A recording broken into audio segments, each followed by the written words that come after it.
Emerald Fires Atop the Farewell Mountains is the fourth full-length album from the Milan, Italy-based death metal band Cosmic Putrefaction.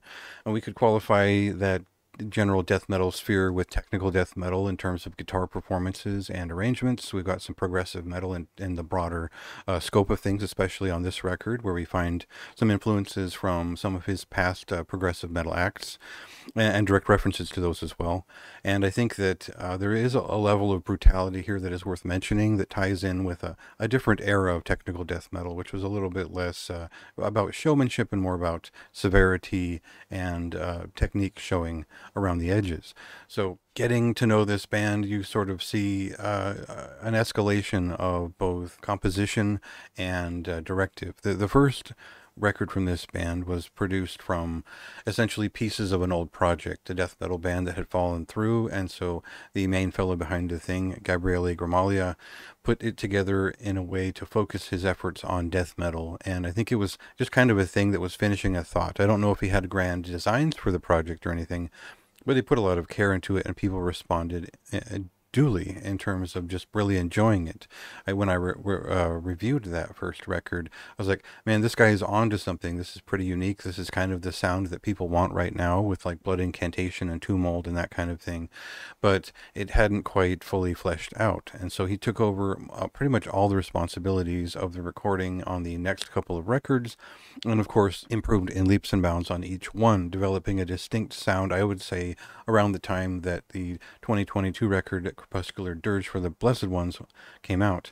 I reviewed that in the past. You can go check that out. I put it on my top 100 of the year. I did an interview of it and again a full review and everything. So it's no surprise that I loved that album. It was solid, and a lot of those components feed back into this follow-up. We're finding a lot of the. Of course, he's self-producing. He's got his own studios. He's a sound designer and audio engineer. And that experience has become exponential over the years. And when it's time to put care into a project, you can tell he really takes it seriously in all counts.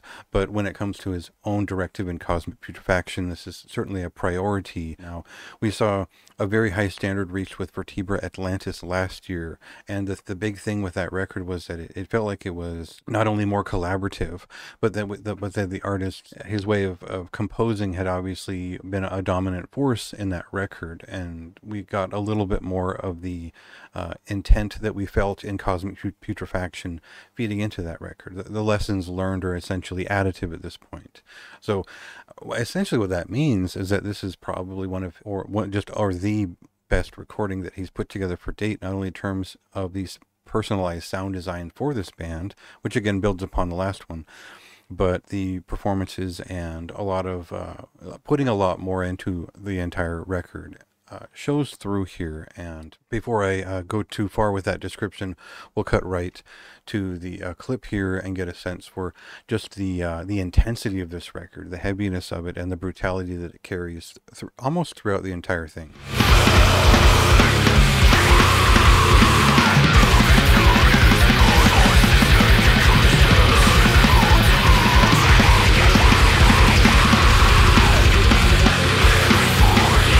Of course, returning drummer Giulio Galati is a big force behind this record in terms of his drumming, as he was with the last. He certainly has a brutal style. He played on some of the earlier Hideous Divinity records, and he was really able to handle the calling for this record in a very substantial way.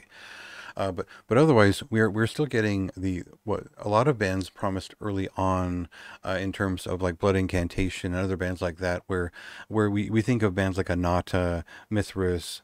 I think I mentioned like Time Ghoul and Demolic.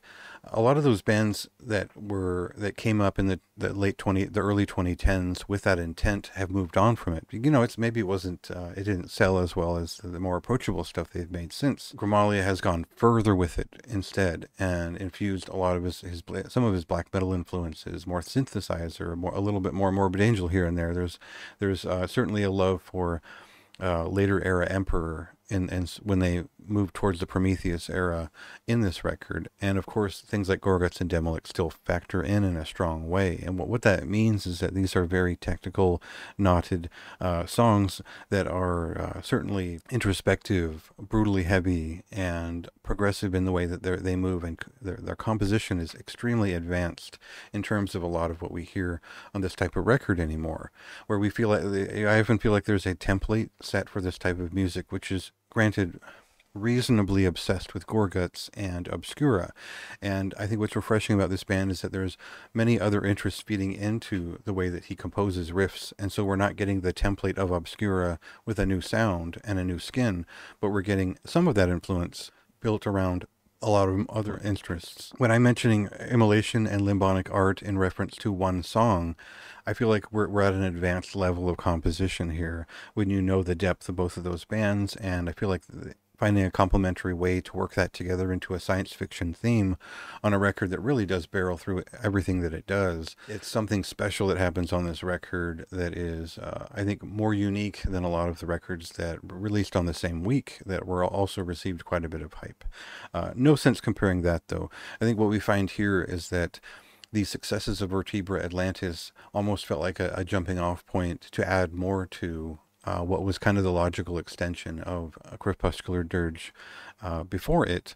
And so what happens on this record is we repeat some of the actions of the last, like Giorgio Trombino returns for the final song and provides a dramatic event at the end to punctuate the action, but the song is even bigger, and it's this large progressive suite that happens before it, and there's these big events happening all over this record where it might feel compact and brutal in the moment. It's like it's blazing by, but if you really sit down and pay attention, not only is this record just kind of cool the way it sounds and the way that it puts together riff after riff, and there's this technical Demolikian constants to its movement, there's also points of rest, and when they do arrive, they're actually very profound and melancholic, and the chaos of the record feeds into the melancholy in a way that we've only really heard from like Siderian earlier this year, or like last month even, where that intensity can still chill out and find a way to be profound without sounding forced.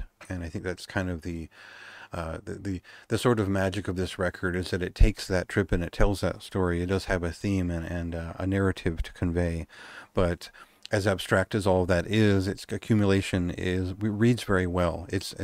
And I use the word cinematic quite a bit lately, but it really is presenting something akin to a vignette for a short movie or a company meant for a film, and it's in the sense that it builds its hills and valleys along the way, but it does have an overall readable effect that is memorable, and that really is the crescendo into the end that happens on side B. So anyway, if you don't appreciate the bigger structure of things, and maybe you're just looking for a killer death metal record that has a lot of great riffs, I think you've got that here. I think if you're looking for the depth, the nuance, and the shape of things, and you've been a fan of this artist for a long time, there are references throughout this record that feel like they're feeding back to, once again, the other prior projects of the group, where it feels like what he's communicating here on like the Clearing Path later on in the record is that Cosmic Putrefaction is sort of his central unit. It's the central processor for a lot of the things that he's learned. And I feel like by focusing in on just this project and what's so special about it,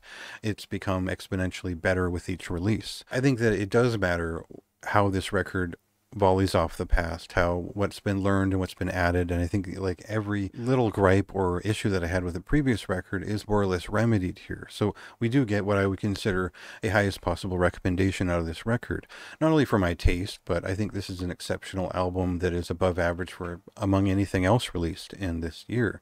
It is one of my highest scores of the year, and I think because that quality, that statement, and the profundity of it, all of these things add up to something that I think death metal fans and even some black metal fans would appreciate as a complete thought, another chapter in this story, and the biggest yet. So check that out for yourself. It released on October 4th, and read my review for quite extensive thoughts on the entirety of it.